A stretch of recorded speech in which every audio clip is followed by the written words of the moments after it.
Assalamualaikum warahmatullahi wabarakatuh. Gimana teman-teman penonton pesantren Ojo Lali? Ini ada berita yang layak untuk dimuat karena menyangkut suara dari masyarakat yang tidak dapat porsi liputan di media massa tradisional konvensional seperti TV yang dikuasai oleh para pemodal itu, ya. Ini akan saya bacakan dari Detik News. Koalisi Masyarakat Kalimantan Timur tolak pemindahan ibu kota. Undang-undang IKN itu ibu kota negara cacat prosedural, ya. Rabu ditulis oleh tim Detikcom, Detik News, Rabu 19 Januari, ya. Jamnya 23.53, ya. Baru 2 jam yang lalu, sekarang jam 1 malam, ya, hari Kamis. Ini layak untuk dimuat, ya, karena mewakili setidak-tidaknya lebih mendekati pada persoalan masalah utama. Kenapa ibu kota yang baru yang kemudian disebut Nusantara itu sangat yes, pokoknya gitulah. Daripada bahas suara-suara anggota DPR, itu tentu bias, ya, apalagi soal penamaan Nusantara yang Ridwan Saidi itu setuju dengan nama itu.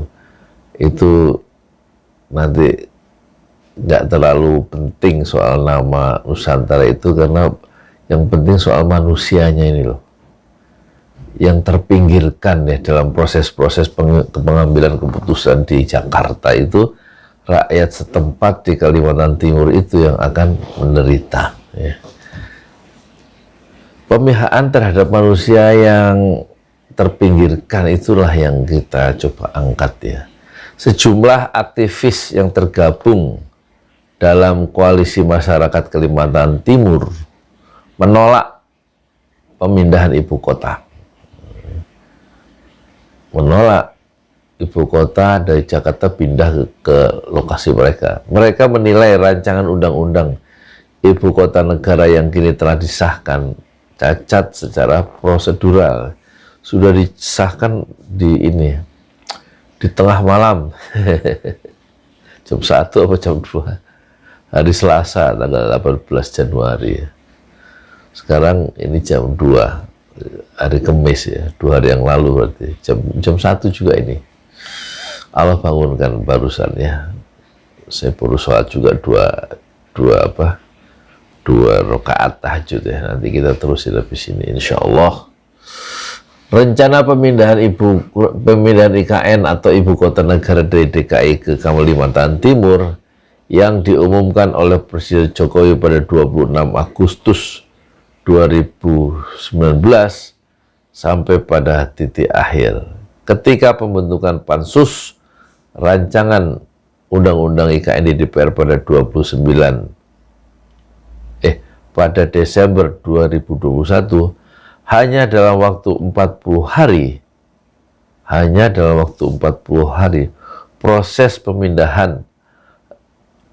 pembahasan rancangan undang-undang ibu kota negara di DPR, parlemen, DPR beserta pemerintah, dan akhirnya pada tanggal 18 Januari 2022 RUU IKN disahkan dalam paripurna DPR RI, kata Direktur Eksekutif Walhi itu Wahana Lingkungan Hidup, Kaltim Yohana Tiko, dalam keterangan tertulisnya Rabu 19 Januari 2021. Dia merespon dengan cepat, ya, perkembangan politik di Jakarta, ya, kaitannya dengan lingkungan hidup Walhi Kaltim. Selain itu, Yohana mengatakan pembangunan proyek ibu kota itu akan mengancam keselamatan ruang hidup rakyat termasuk ekosistem hewan langka. Sebelum diundangkan, RUU IKN sendiri dinilai cacat prosedural dan dianggap sebagai bentuk dari ancaman keselamatan ruang hidup rakyat maupun satwa langka yang berada di Kalimantan Timur, terutama yang terdampak dengan adanya proyek IKN, yaitu Kabupaten Penajam, Kabupaten Kutai Kartanegara, dan Kota Balikpapan, ujarnya. Mega proyek IKN sendiri berpotensi akan menggusur lahan-lahan masyarakat adat, terutama masyarakat adat suku Balik dan suku Pasar serta warga transmigran yang sudah lama menghuni di dalam kawasan 256.000 hektar, lanjut Yohana. Nah, ini suara-suara begini kan nggak muncul ya dalam hiruk pikuk rancangan undang-undang di parlemen kemarin, undang-undang RUU IKN menjadi ibu kota negara ya. Suara-suara ini nggak muncul. Dan Yohana atau Walhi Kaltim mewakili suara-suara yang tidak muncul dalam proses-proses pengambilan keputusan itu. Kemarin mereka tidak dilibatkan ya. Walhi maksud saya. Sayang sekali, padahal Kalimantan adalah bagian yang penting dari Indonesia. Kalau memang ibu kota negara itu akan berada di Kalimantan Timur, berarti suara-suara tokoh-tokoh Kalimantan Timur itu hendaknya diabsorb, diserap ya, untuk memperkaya perspektif cara melihat persoalan secara lebih komprehensif sebelum keputusan itu diambil oleh orang-orang politik. Orang-orang politik kan nggak mungkin juga datang ke Kalimantan dan bertanya langsung ke warga di sekitarnya, dan juga mereka tentu nggak punya waktu, nggak punya empati, nggak punya kepedulian. Kepedulian itu hanya bisa dimunculkan oleh orang-orang yang memang concern di bidang itu, seperti Walhi itu.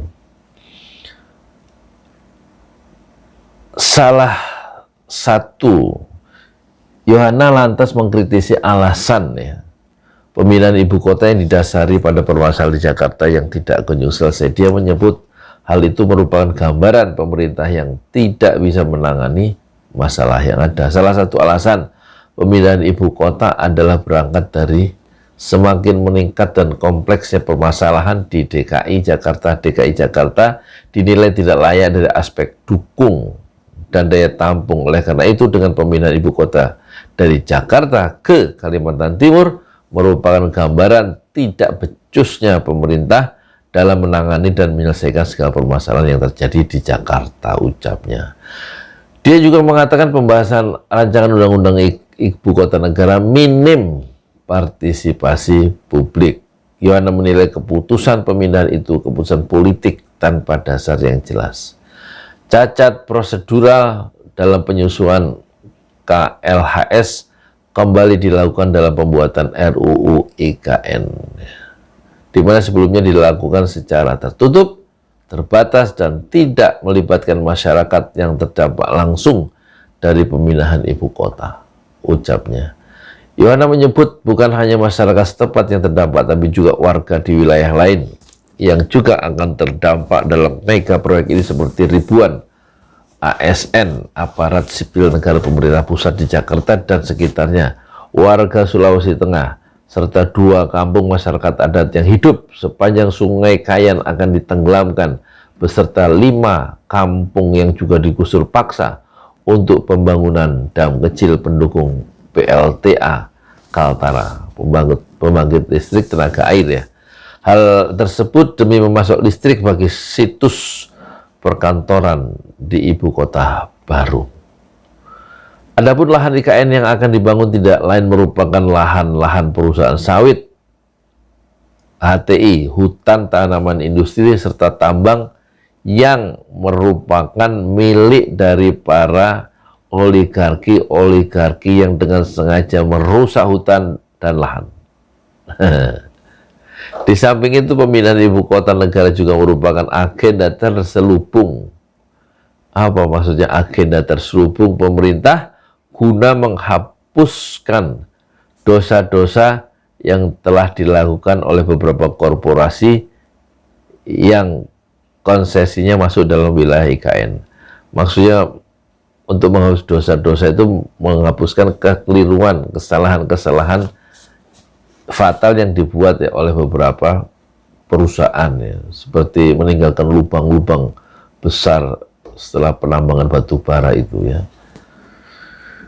Untuk itu koalisi menyerukan aksi boikot dan menolak pembahasan rancangan undang-undang IKN yang diadakan di Unmul. Unmul itu Universitas Mula Warman ya. Koalisi menilai bahwa konsultasi publik yang dilakukan oleh DPR RI dan Bappenas itu sangat tertutup. Ya.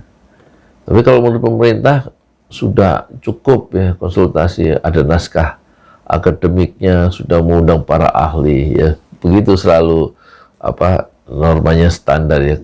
Alasannya sudah ada diskusi, tapi artinya ada partisipasi publik. Tapi menurut yang di bawah, orang yang melakukan pendampingan terhadap masyarakat seperti Walhi itu merasa tidak dilibatkan, tidak diajak diskusi begitu. Cenderung dipaksakan ya, bahwa konsultasi publik yang dilakukan oleh DPR RI dan Bappenas itu sangat tertutup, cenderung dipaksakan serta tidak melibatkan masyarakat, terutama warga di sekitar rencana mega proyek IKN. Nah, sekarang ada ininya, koalisi masyarakat Kaltim memberikan satu sikap ya terhadap pemerintah. Berikut sikap penolakan dari koalisi tersebut. Ada tiga. Satu, rencana pemindahan ibu kota negara sama sekali tidak memiliki dasar kajian kelayakan yang meliputi aspek kemaslahatan, keselamatan, dan kedaulatan umat dalam kurung manusia dan non-manusia, dan cenderung dipaksakan sehingga berpotensi mengancam, menghancurkan, dan menghilangkan ruang hidup masyarakat. Dua, mendesak kepada pemerintah untuk mencabut dan membatalkan undang-undang IKN karena cacat prosedural dan tidak menjawab persoalan yang dihadapi rakyat Indonesia saat ini. Tiga, mendesak kepada pemerintah untuk menyelesaikan permasalahan krisis yang terjadi di Jakarta dan di Kalimantan Timur, bukan pemindahan ibu kota baru.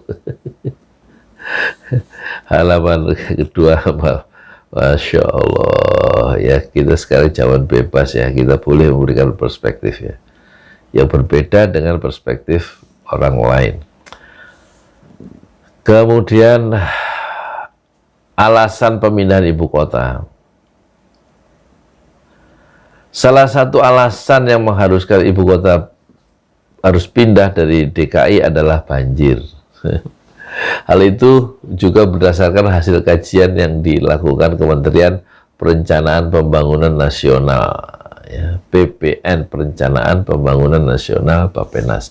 Menteri PPN Kepala Bappenas saat itu, Bambang Brojonegoro, mengatakan selain banjir, kemacetan juga menjadi faktor lainnya. Rugi akibat kemacetan yang terjadi Indonesia sudah hampir ratusan triliun. Kerugian ekonomi dari kemacetan ini, data tahun 2013 ini 65 triliun per tahun, dan sekarang angkanya mendekati 100 triliun. Dan semakin beratnya kemacetan di wilayah DKI, kata apa ini, dan dengan semakin beratnya kemacetan di wilayah DKI, kata Bambang di kantor Presiden pada hari Senin tahun 2019, ini ucapannya ini 29 April. Nah, sekarang bagaimana suara KSP ya, kantor staf presiden. KSP bantah perumusan ibu kota negara terburu-buru. Ya tentu harus ngomong begitu ya pemerintah. Tenaga ahli utama kantor staf presiden, ini ngabalin kemana nih? Nggak pernah kelihatan. Tenaga ahli utama kantor staf presiden Wandi Tuturong menepis anggapan proses pembahasan dan pengesahan rancangan undang-undang ibu kota negara IKN menjadi undang-undang sangat singkat dan terburu-buru.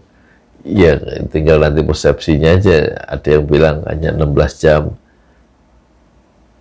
dan diputuskan di malam hari Selasa dini hari ya. Menurutnya perumusan IKN sudah melalui proses diskusi yang matang dan komprehensif. Kalau kata Walhi tadi itu hanya 40 hari ya. Ini yang harus diketahui oleh publik bahwa komunikasi dengan pemerintah khususnya Bappenas dalam persiapan draft rancangan undang-undang, kemudian Perpres bahkan rancangan Masterpres sudah berlangsung lama sejak periode lalu. Terang Wandi Tuturong atau yang akrab dengan disapa Binyo dalam keterangan tertulis Rabu 19 Januari 2022. Rumusan Undang-Undang IKN juga didukung kajian beserta naskah akademik yang sudah dibahas bersama antara pemerintah, DPR, dan para ahli. Lah itu kenapa ada suara dari Walhi Kalimantan Timur itu yang lebih mengerti persoalan setempat, kok nggak dilibatkan ya. Wandi menilai saat ini yang paling penting adalah mengawal proses. Wandi itu siapa Wandi? Oh Wandi Tuturong, katanya Binyo, sekarang disebut Wandi, yang benar mana? Binyo menilai saat ini yang paling penting adalah mengawal proses selanjutnya agar pandangan berbagai pihak bisa diakomodasi dalam pelaksanaan pemindahan IKN. Kerjasama penuh antara seluruh elemen masyarakat bersama dengan pemerintah sangat dibutuhkan untuk mendukung kesuksesan pemindahan ibu kota baru ini, ujar Binyo. Yaitu ya bahasa khas yang resmi dan normatif serta ya normatif, itu khas pemerintah seperti itu ya. Ya itulah kita ternyata suara-suara dari masyarakat yang tidak bersuara dan disuarakan oleh Walhi baru tampak sekarang setelah Jakarta mengambil keputusan politik yang menggegerkan warga setempat. Ternyata banyak masyarakat yang dikorbankan ya dalam perspektif Walhi Kalimantan Timur ya, seperti suku adat dan juga kawasan transmigran, warga transmigran. Terus ada beberapa terutama masyarakat adat suku Balik dan suku Pasir serta warga transmigran yang sudah menghuni lama di situ, di kawasan itu, dalam kawasan 256.000 hektar ya. Ini suara-suara seperti inilah yang kita perlu munculkan ya di kanal-kanal YouTube, yang tidak muncul suara-suara masyarakat yang diam. Masyarakat tuh mana berani ngomong ya kan, dan nggak juga punya saluran untuk ngomong seperti masyarakat transmigran, masyarakat yang akan menjadi terdampak di kawasan itu ya. Jadi kita tentu sangat apresiatif terhadap koalisi masyarakat Kalimantan Timur yang sudah memberikan perspektif ya yang baru buat publik, karena bisa mengangkat masalah-masalah yang tidak terlihat sebelumnya oleh orang-orang Jakarta, tidak terlihat dalam kontroversi yang mengiringi kelahiran undang-undang pemindahan ibu kota negara yang kemudian disebut Nusantara ya kan. Ya, moga-moga ini menjadi salah satu masukan ya untuk pemerintah dan untuk kita semua, bahwa masyarakat itu tampaknya selalu ya hanya menjadi bagian dari perdebatan intelektual di parlemen, menjadi basis argumentasi untuk pengambilan keputusan politik, tetapi sebenarnya masyarakat itu ya secara langsung akan menerima hasil-hasil keputusan politik itu, dan kepentingan-kepentingan mereka, kalau mereka merasa rugi, tidak juga ada yang membela ya. Pembelaan-pembelaan itu hanya bisa dilakukan oleh orang-orang atau kelompok-kelompok sosial seperti walhi ya, atau masyarakat sipil lainnya yang memang sejak awal concern ya, memihak, melakukan pendampingan terhadap masyarakat yang memang tidak bisa bersuara. Rata-rata orang walhi ini kan orang-orang yang yang melakukan pendampingan kepada masyarakat kan orang-orang yang educated, well informed ya, punya informasi yang cukup tentang perkembangan apa yang terjadi di pusat kekuasaan. Titik kekuasaan di Jakarta, pengambilan keputusan di Jakarta itu memang bisa memberikan pengaruh ya, yang luas ya terhadap masyarakat. Tanpa masyarakat itu bisa berbuat banyak kecuali menerima. Nah, penerima sikap hidup yang cenderung dia terima sebagai hal yang negatif itulah yang coba direspon ya oleh civil society, dalam hal ini walhi, wahana lingkungan hidup di Kalimantan Utara, Kalimantan Timur maksudnya, yang berusaha untuk menjadi semacam megafon atau corong supaya suara masyarakat lebih didengar oleh pemerintah pusat yang cenderung elitis ya. Ya, moga-moga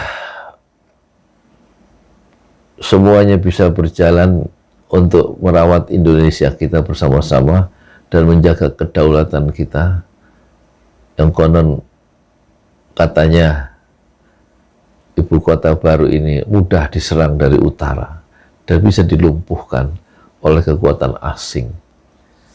Kalau memang letaknya di situ menurut perspektif dari fraksi Partai Demokrat. Dan ini sudah dibahas di video sebelumnya. Terima kasih, selamat sholat tahajud bagi yang belum sholat tahajud di kesunyian malam ini. Assalamualaikum warahmatullahi wabarakatuh. Fasbir sabran jamila. Bersabarlah dengan kesabaran yang indah. Assalamualaikum warahmatullahi wabarakatuh.